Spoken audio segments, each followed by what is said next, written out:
Hey, what's up? Chris Weinert here. Going to do a video kind of in support and reaction and response to one that David Jensen just put out talking about in the 1980s in the bond market and how they basically disenfranchised the value of gold and silver in terms of monetary valuations from reality and took over with voodoo economics, supply side economics.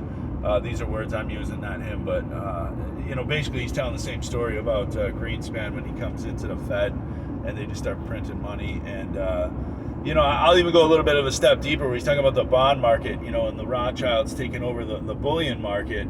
Well, the bond market is something that they started filtering a bunch of narco drug trafficking, pedo stuff into, and it got kind of nailed and departmentalized in a way that it's doing right now, where all these mini cases that are supposedly unrelated but part of a lower level organized crime ring are all being publicly paraded and busted to lend the optic of diligence. And it's the low-level operative guys that are getting nailed. It was good to see that Kissinger finally kicked the bucket. On a side note, that's about time. But yeah, where I'm going with this though is David Jensen makes some great points about connecting these things. I just wanted to add the Drexel Burnham Lambert Milliken thing to not only the Iran Contra but also to the much of the stuff that was going on in the 80s and 90s. The gang wars and all the stuff that comes out of that, all the drug money that leads into the East Coast, West Coast, black-white wars, the OJ stuff. All this stuff, in my opinion, is kind of intentionally sensationalized to create the effect that it has. And during these distractions, you got guys like Robert Rubin deregulating communications and economics and finance and repealing the Glass-Steagall and things like this.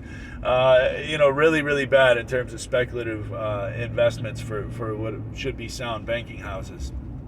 And I think it's all coming home to roost. It got papered over in the dot-com and then again in the '08 GFC. And then again with the COVID thing, they printed 40% of the entire currency supply in a matter of like 2.5 years in that span from 2020 to 2022. And of course the wars and many of the other things serve as a way to funnel money out. So really what you're seeing is the massive debt and the massive corruption, and Jensen brings that up too, talking about the effect of the debt and how it will, with the raised interest rates that it's seen, cause a $3 trillion increase in just interest payments alone on our national debt.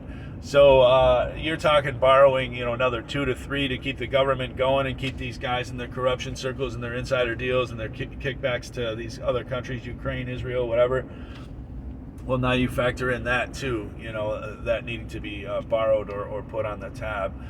So yeah, this is really an insurmountable by design and unrealistic compounding of debt. And it's foisting the political capital and the economic capital onto basically the people that have been victimized most and looted the most from these very parasites.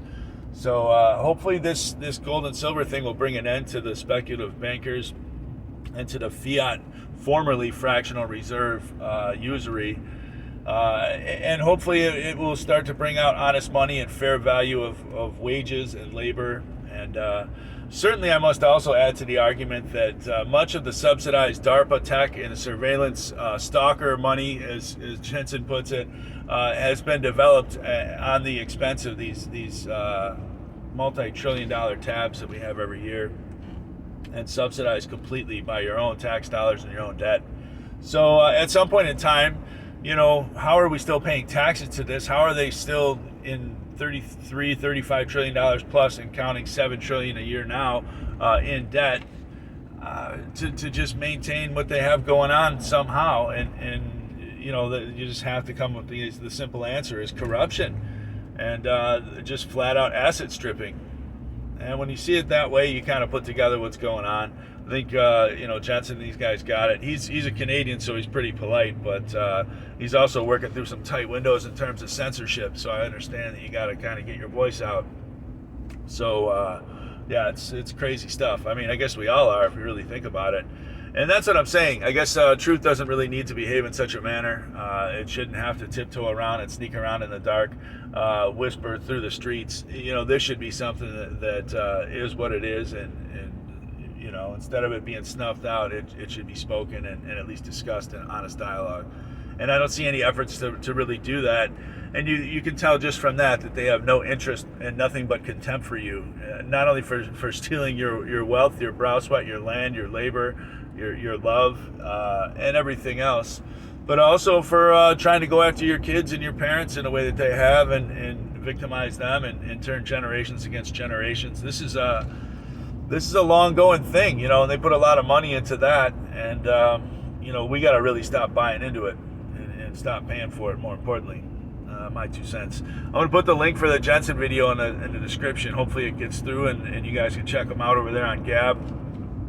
He's got some dynamite stuff, and I just definitely agree with what he's saying on just about everything there. So I'll let you hear it from him, because he probably can state it better than I can. I just wanted to add a few thoughts to that, and just kind of put my 2 cents on it. So thanks for tuning in, everybody. Talk to you soon.